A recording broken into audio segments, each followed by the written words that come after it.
Welcome to the XY Advisor podcast, where it's our goal to help you become the best financial advisor possible and drive the positive evolution of financial advice.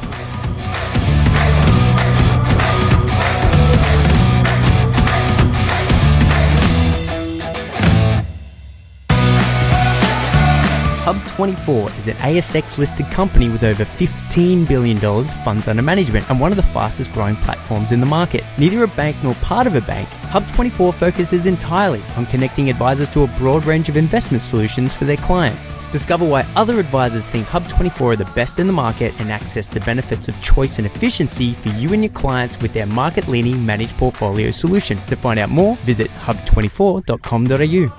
G'day, how's it going? What do you know? Strike a light, Clayton here from XY Advisor. Stephen, CEO of FASEA, is kind enough to swing by and have a conversation. Thanks for coming in.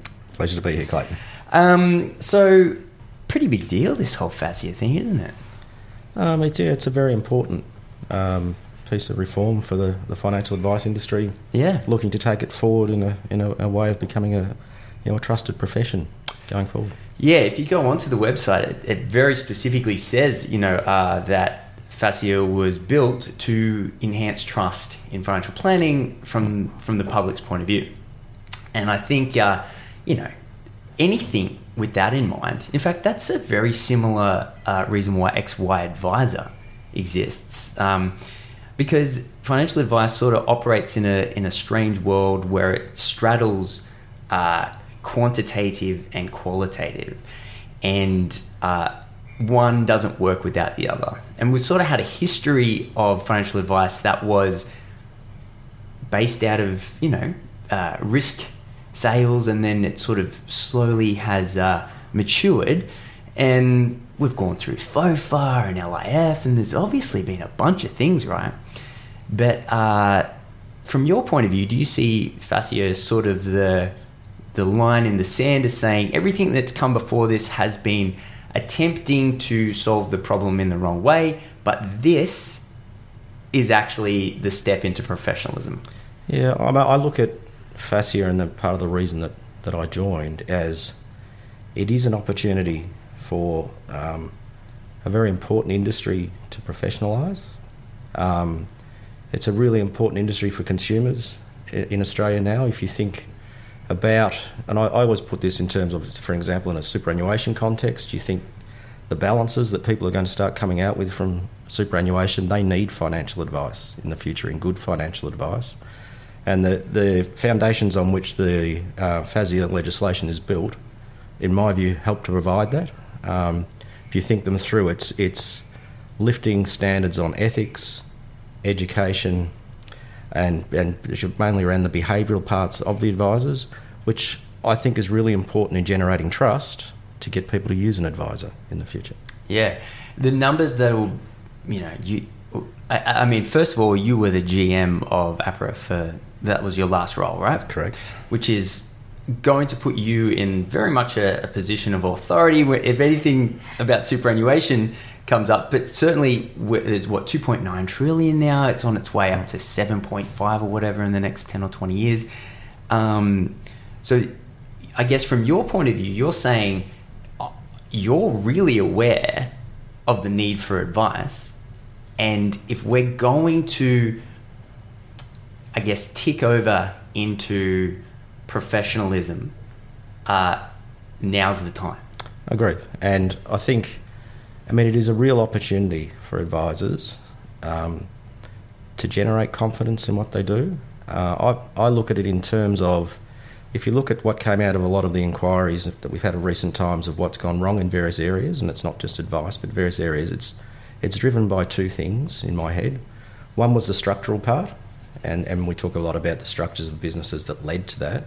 The other is actually the behavioural pieces. So the two, it doesn't happen unless the two work together, and I look at FASEA as something that helps to educate advisors on what is the right thing to do to put client interest first, and that helps probably take away some of that stuff that happened in the past, and I think will give greater confidence to consumers to actually use an advisor into the future. Yeah. Before we had the chance to catch up, I went out to my network, which is full of financial planners from all different sort of aspects. And I asked them, what would you ask Stephen, right? So I had multiple different questions come in. Yep. And what was really cool is I was able to sort of send them to Bruce, and he goes, well, actually, a lot of these are beyond the scope of FASEA. So I'd like to, just right now, ask you a couple of really quick questions, and you just let me know if this is outside of your scope. Okay. So first thing is the board appointees. Obviously, there's a little bit of kerfuffle in the air about there not being enough FP experience on the board. I believe it's 2 out of 3, and there's missing one. Are you in a position, or is FASEA in a position to add another member to the board? No, FASEA doesn't have the role to add members to the board. The board's appointed by government. And the structure of the board is through the Constitution and the Corps Act, in that there are to be 3, as you say, advisor-type industry reps, 3 consumer representatives, an ethics representative, an education representative, and an independent chair. They're chosen by government and appointed by government. So to the extent that there is currently an existing vacancy, that's a government role to fill. Great. And so advisors that are out there saying, I'd like to get involved, perhaps that's an email to Jane Hume. It may well be. Okay. Now, second one is, do you, or does the FASEA board have the ability to decide on when the implementation will begin? No, again, the dates of implementation are as per the Corporations Act. So it specifies dates for the ethics code comes in on the 1st of January. You currently have a requirement to pass the exam with a date that the government's looking at extending, and a date for passing your education requirements. Again, the government's looking at extending that. FASEA operates within whatever the corporation's law specifies. Makes sense. So again, if there is a desire to have an extension of when the 1st of January 2020 comes in, then that is another email to the government. It's certainly not in my power. Excellent. And the last one is a word that sort of sends the shiver down the spines of advisors, is this concept of looking back, of this idea that that advisors can live up to the standards that they're expected of today. However, there is a chance that they can, or regulation may look back in time and say you actually haven't lived up to current day standards 5 years ago, for example. So if we combine the 1st of January 2020 as the time that it starts, and then we say, let's say another 1, 2, or maybe 3 years until the code monitoring body comes in, is there a chance that there will be look back, and are you able to say whether that will happen or not? So in terms of that, so the code does become law from the 1st of January. So advisors, and it's worth remembering, the code applies to advisors, yes, individual advisors, relevant providers, rather than broad business structures. And I think there's a bit of confusion about that. So it's the code applies to the relevant provider as defined, which is essentially what you and I would call an advisor. Mm-hmm. So they must comply from 1st of January. But in terms of, a drop dead, we're going to look back on what you're doing. FASEA doesn't supervise the input. FASEA writes the standards and presents it, so that's beyond our scope to do that. Yep. ASIC, I think today, put out a press release saying that they'll be taking a facilitative approach up until the point that the disciplinary body comes in, which effectively is going to replace what was a code monitoring body. Yes. So to me, that's a really sensible approach. Yeah, so basically my interpretation was they don't plan on coming down too hard on anyone, and they will facilitate, it looks like, because the expectation was that the licensees will do the training. So what my interpretation of, and let me know if this is what you feel, is that ASIC have now put up their hand and said there's a gap in the market. We can see, we're happy to work with existing infrastructure until the code monitoring exists. Which is the way I've read it, and I think it's, if you think about the way, if I put my old Prudential hat on, when you bring in a new standard, you generally say, okay, here's the standard, it takes place from today, demonstrate how you're going to comply with it, and you recognise that people will need to make change, and the announcement ASIC has made today has actually given advisors time to make that assessment over how do I sit against the code today, and in the lead up to the code monitoring body coming in, what changes do I need to make to demonstrate compliance when it's up and running. So I think for those advisors who've been really nervous about this coming in on the 1st of January, it's a positive announcement from ASIC for them. Yeah, that was my interpretation as well. It's also really good to hear ASIC come in and say something because as we started this conversation, FASEA is all about building trust in consumers. And so every advisor that I've spoken to, and I'm sure you've heard this, everyone agrees with the intent and how the benefit to the end consumer will be a far more superior outcome than if it doesn't. Let's say that. Let's say it's real binary, as in yes, it's going to be better for for clients once this comes in, and then the only sort of nervousness that follows is the fact that advisors are really familiar with working within compliance frameworks, to listening to the latest regulations that are getting handed down, and they're very used to getting told what they've done wrong because of an interpretation or a word, and so advisors are sort of very much taught to be overly concerned as to anything that's ambiguous. And the only, I guess I could summarize the fear that advisors have had is not so much the purpose of FASEA. It's more so it's those bits in between, the grey areas, which then give at a very intense reading of it, and we'll go through these, a horrible sort of outcome, right? And sort of, the media and everyone has sort of like jumped onto that because it is a worst case scenario that does need to be considered. But now that ASIC has sort of put their hand up and said, we hear you, we're willing to come in alongside FASEA here and start providing some extra guidance. Thank God it's before the 1st of January 2020. I'm sort of in a little bit of a better mood than I was, say, yesterday. Yeah, and I think that's a fair point to make. And we've run a number of consultation sessions with the guidance coming out, and it was clearly a point that was coming through, that people were nervous about that 1st of January drop date, and I can stand there and say that this is how I would put it into play. But it's good that the way that ASIC have come out and spoken, I think, gives support to what FASEA has been saying. And it also presents both FASEA and stakeholders with the opportunity for more consultation and to put together more guidance in areas that people actually genuinely feel they need it. Yeah. And that's been the purpose of what we've been doing over recent weeks. Excellent. Who will be a part of the team that will write the additional guidance? So the guidance, right, well, so FASEA has the role. Yep.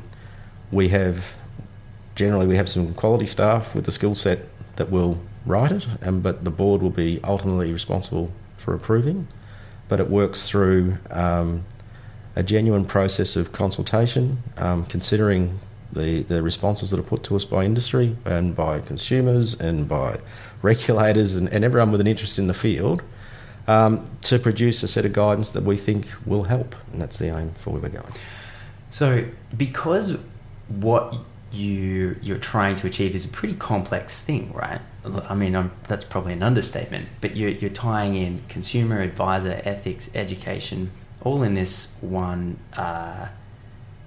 outcome that you're trying to achieve. Can we go through maybe the really operational, almost boring side of how this code was written in the first place? So is it that there are staff, perhaps ex-APRA, perhaps ex-ASIC, I'm not sure, but are there staff that are sort of sitting down and going, okay, these are the problems that we see that we've been allocated to fix, and this is the methodology. So, and then once that's written, it's handed to you and the board, and then you and the board discuss it, and then I guess strike some bits off, add other bits in, and then massage it until you're happy? I mean, is that how it's happened? So, having not been there at the very beginning, it would be quite wrong for me to say exactly what happened, because I would be pretending to be somewhere that I wasn't. But in terms of since I've been involved, so what we had was a set of draft standards when I arrived that went out to industry, to stakeholders for consultation, and we received a good amount of consultation coming back. We have the team in the office distills that down into these were the main points that have come back. Here are the submissions that back them up, and based on that, we're suggesting that these are the areas that we need to consider amending and changing. Right. Which ultimately gets presented to. We have a standard. We have obviously subcommittees within the organisation that go through that and ultimately make recommendation to the board, which is the way you would, I think, expect it to work, with the board ultimately signing off on what goes out to the market. Right. Let's touch on that, because the associations have said, to an extent, they haven't been consulted. FASEA has said we did consult. I guess, considering both sides are in disagreements, maybe can you answer why they would assume or why would they argue that they haven't been consulted? Okay, so I think in terms of consultation, and I think I've made a number of speeches since I arrived that talk about a great chunk of my life is consulting and meeting stakeholders and talking to them about their issues with our guidance or with the code, and that informs what we do. In terms of what formal consultation we've done, so in terms of the code coming in the first instance, that went through 2 rounds of broad stakeholder consultation before it was promulgated in February. Post that event, it's clear that people are seeking further guidance, and we've met and consulted with these groups on regular occasions to get their details on what they'd like to see guidance on. We've then produced what I would say is the first cut of the guidance, and we presented it to everybody at the same time so that everybody has an equal opportunity under consultation to respond. I think some of what the associations are concerned is that they probably felt they wanted to see it earlier. Right. But we've made the decision that the fairest method of consultation is to give it to everybody at the same time, so that you hear all the balanced views across the board rather than particular groups on the first go. Yeah, I can definitely see both sides of that. So you're attempting or wanting to achieve as much transparency as possible, and also from the association's point of view, they would like to produce some level of preparation so that they're able to, I guess, maybe deliver it back to the industry once it's been through their hands. So, okay, I can But when you stand back in our seat as FASEA, that our responsibility is across the whole stakeholder group. Sure. And so the aim is to be fair across that whole group. Yeah, I mean, I completely understand. I guess it's the AFA and the FPA especially, the largest two, I guess they've always been responsible for delivering the messages to the industry as a whole. So perhaps it's maybe just a non-conventional nature, perhaps, which is maybe why they have been disappointed, I guess would be the right word, in how it was released. Yeah, I guess, I mean, maybe, I don't know, maybe that's the view of how they would like it done. I've certainly come from a world that when you consult with everybody at the same time. And I still think that's the right way to do it.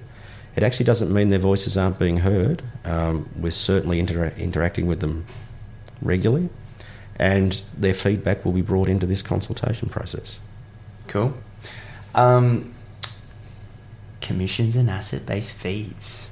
This is one that's grabbed a few headlines. This is the one that, you know, at its worst interpretation, would mean that from 1st of January, anyone that's receiving any kind of commissions and asset-based fees is breaking the code.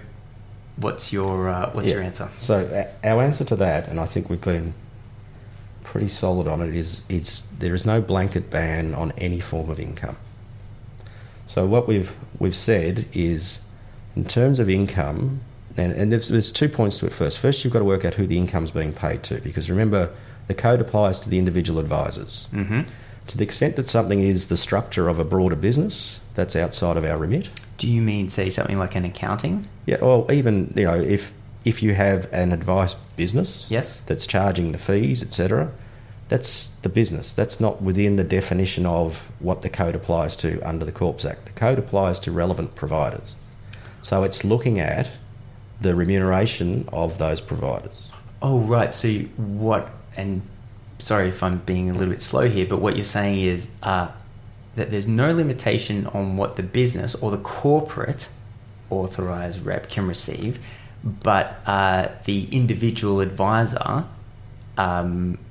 or perhaps if I was to even interpret it more, commissions can be earned by business, but it's not good form to be incentivising the advisors with the same commission structure. So that's to the heart of where you're going to. Yes. But what we've said is, and we're trying to make it clear in the guidance, is because something is a commission, doesn't ban it. Sure. Because something is an asset-based fee, doesn't ban it. What you're looking at is, does that remuneration lead you to acting in the best interest of the client? Does it lead you to be able to demonstrate compliance with the other standards within the code? And is it not inducing you to do something against all of that? If that's the case under our code, it's not a conflict by the definitions that we've applied under that code, and you can act. If, however, for example, you were always going to the same person because you get money off them that you don't get off anyone else, and that product's not the best product for someone and it's not in their interest and it's not representing value, that would be an actual conflict and you should not act. Fully agree. And no one's going to disagree with that, because that would be a horrible outcome for the client. So common examples of this would be, let's say, property. Yep. That would be a common example. One of the interesting things, and I've been thinking about this, is, and funnily enough, ASIC sort of jumped onto the front foot with this in their media release today, in regards to the unintended consequences, because, and I'm sure that this is not the intention of FASEA, however, it's been interpreted by some pretty large licensees as the intention, and that is in regards to, let's say, an advisor, and let's say you're a mortgage broker. Now, let's say I've been working with you for 10 years, and let's say I know that over the last 10 years, my clients consistently come back to me and go, Stephen was the best mortgage broker. I'm so happy I worked with him. Because as a professional service, even the people you recommend reflects onto you. And so what has happened is, with a reading of the FASEA guidelines, is that there are some licensees that are saying what that means is you can't refer to other specialities. And then a strange little, I guess, addendum to that is, but technically you're still allowed to refer internally. So then what's occurred, and this is probably the only time I've seen the unintended consequence out of the reading I've done, is the end result is that you end up with almost a need to create a vertical integrated business to ensure that you're within the guidelines, and realistically, I'm sure that's not what you guys were after. No, and I agree, it's not the intention of Yeah. what we're doing, but that has come back to me a few times throughout the Okay. consultation. So clearly it's an element that we need to think about in the guides about how to make it clearer. What you're looking for is in the Code of Ethics is for advisors to stand back and think about this piece of advice that I'm giving. Yes. And whether that's advice to invest in something or I'm going to refer you to something, is it actually meeting the best interest? Is it providing value? So the services and what I'm giving you is giving you value. Do you understand what I'm putting you into? Does it meet your risk profile? All those things you as a good advisor would be doing, the code is codifying it for you.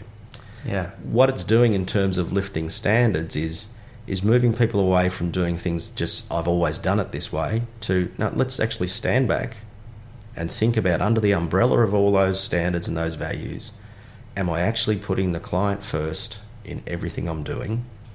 Because that's the hallmark of a profession, Totally. Is that you put the client first, and when you work through all of that, if you meet all of those standards, you can act. Here's a sort of a left of centre question. Is there any other profession that has a similar code as this? As in... As in, like, I went to the dentist not long ago. They're a professional service.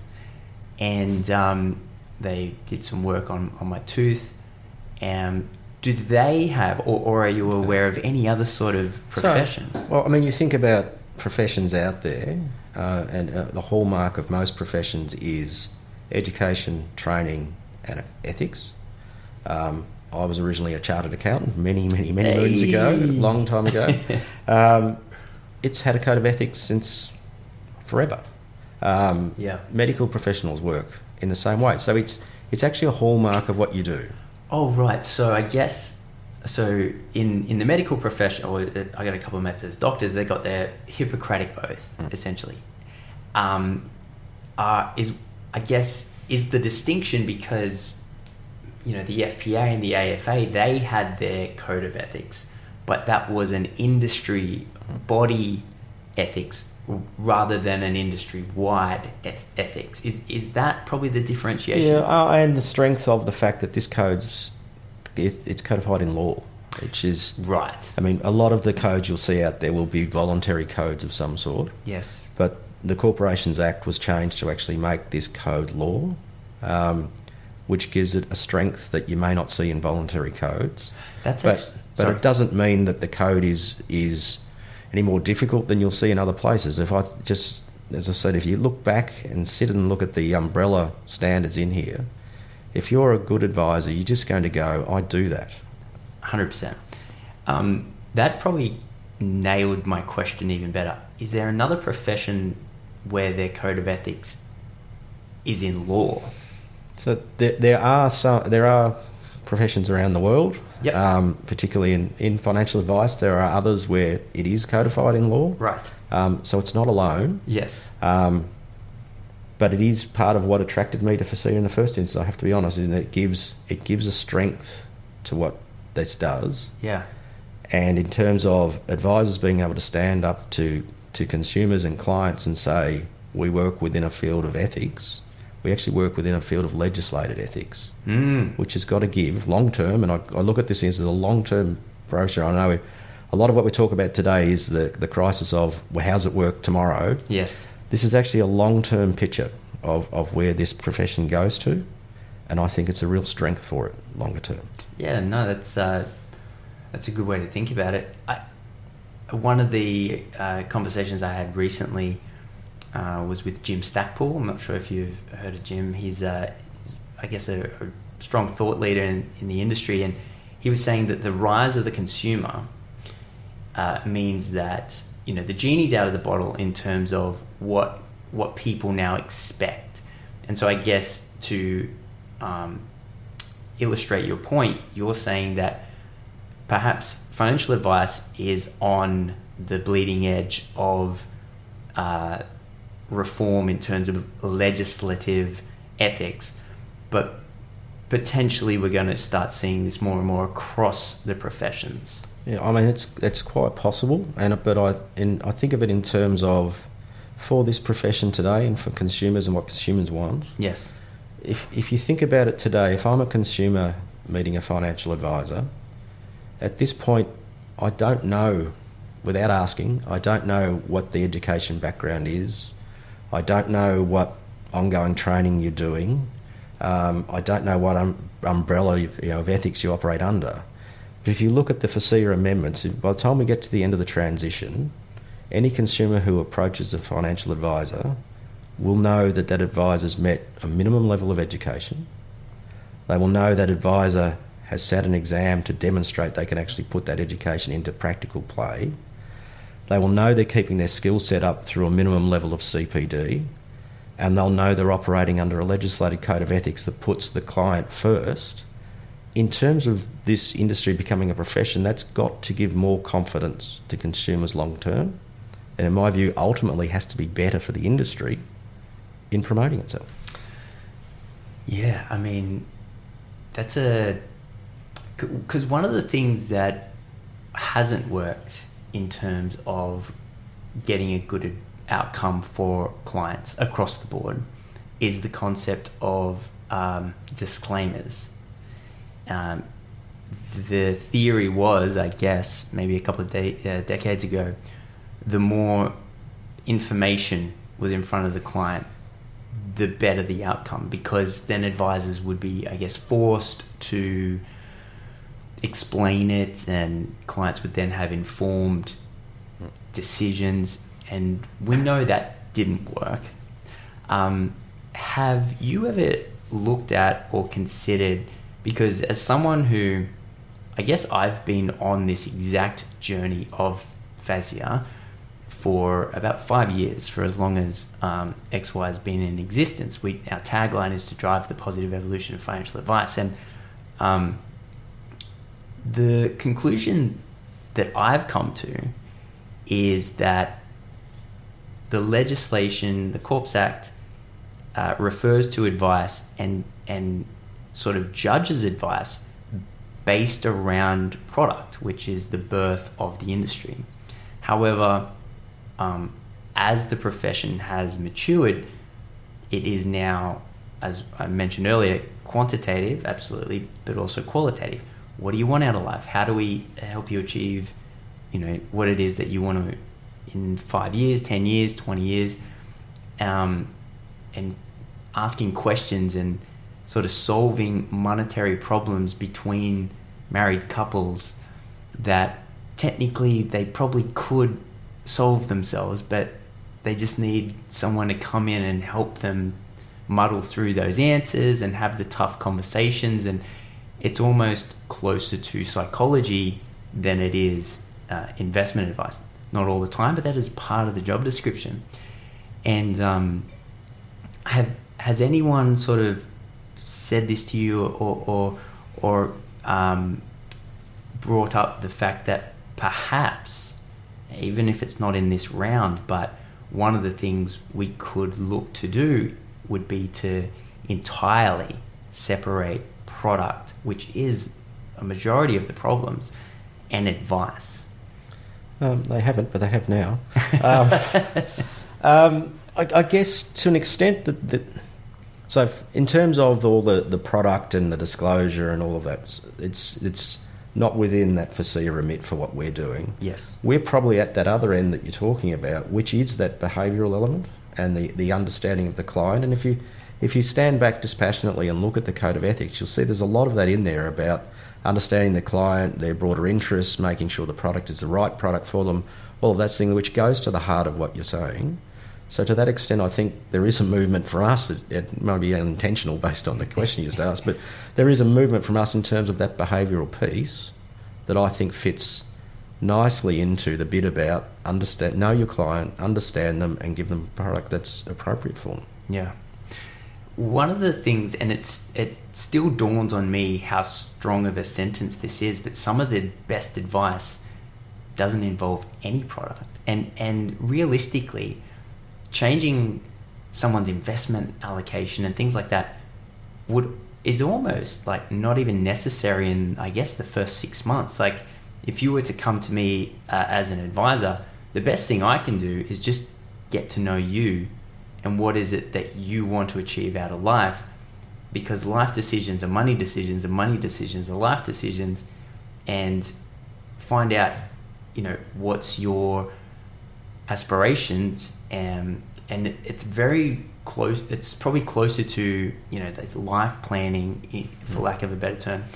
And then once I get to know you a bit more, and once you're more comfortable with me because you're entrusting your future right into my hands. So once we've gone back and forth and I've educated you and you trust me, and then we can actually start doing some of the more numbers-based stuff. And that is, that the interesting thing, I guess, about advice is you're never going to get the same experience from two different advisors. What do you feel about the concept that, because limited advice has sort of popped up a little bit, how do you feel about the concept of a risk advisor who just wants to do risk, are you comfortable that they don't need to provide full holistic advice? So we've tried, in the guidance we have made comment that we believe there is a place for that sort of advice, and there is. Yeah, of course. But the point we've made is that in doing that, you need to have enough of an understanding of the client to know that that piece of advice is right for them. And I suspect that, given the feedback we're getting, that's a piece of guidance that we will need to work on what that looks like. Yeah. But it's certainly, there's no intention through what FASEA is doing to take away that type of advice, because we do recognise in there, and we've tried to give some case example that shows when that's appropriate. But we have heard that, people would like to hear more on that, so that's certainly a piece that's coming back to us. Maybe there's something around the name financial planner. Perhaps if someone is a risk advisor, perhaps there may be scope to differentiate themselves. So if I go to a podiatrist and I need my skin looked at, I know that I'm going to the wrong person. So there might be room or scope to actually use different terminology. Yeah, so in terms of the way we write it, I mean, we're sort of limited by the definition on the Corps Act, which uses relevant provider, which is an interesting term in itself. Yeah. So in trying to translate that into a word that people understand better, we've tended to use advisor, but it does recognise there are a range of different advisors and different types out there. It's always a challenge in what you're doing is to produce one piece of legislation that fits right across that broad spectrum. Oh, yeah. And that's an area that we spend a lot of time on trying to determine it. It's similar to the exam that's been run, when a lot of the feedback was, how can you do an exam for everybody when there are a whole range of specialists out there? So we've gone to a great extent to write an exam that will test the competencies of an advisor regardless of their specialist type. And to date, the results are showing that we seem to have managed that, in that it hasn't mattered which group you're coming from, the pass rates are strong all the way through. So we do bear that in mind. I guess in a way it's difficult to write a piece of guidance that then lists the 20 different types of advisors just so that everybody feels like they've been mentioned. It's trying to find a term that fits reasonably across everyone, but acknowledging we have in our mind each of those groups when we're trying to write. Do you think a part of getting more trust from consumers and delivering a better outcome for them, because ultimately that is everything that we're discussing, it is making it easier for the consumer to understand who they're speaking to before they're speaking to them. So if someone is a holistic advisor, there may be scope to actually start calling them holistic advisors. And if I need insurance, maybe there's scope to actually start calling them an insurance advisor. And so you are certainly in a difficult position when the legislation gives you terminology that is not used by anyone, and then it's your job to then interpret that. However, maybe this is the right time to sort of sit down and go, actually, we're not just doctors, we are surgeons and cash flow specialists, and there are differences. And so, maybe keep that in mind. I will, and to an extent there is, I guess the code to an extent sort of deals with that in terms of the sections around being competent to give the advice you're giving. So part of it is, in my mind, would be explaining to the client, I am a specialist in this, and this sort of goes to the limited scope, and I can give you advice. But if you need advice in other areas, then it's not for me to do that. We need to go to someone who's got that skill set. So I think to an extent that does that. But in terms of all the different terminologies, it's definitely something we'd need to think of. Yeah, no, I can only imagine you're probably getting suggestions left, right and centre. That's basically all the questions that I had. Is there anything that you would like to share to the advisors, considering we're five or so weeks out from January 2020? Is there a message that you would want to send them directly? No, look, only just to... There's a lot of noise out there about the code at present.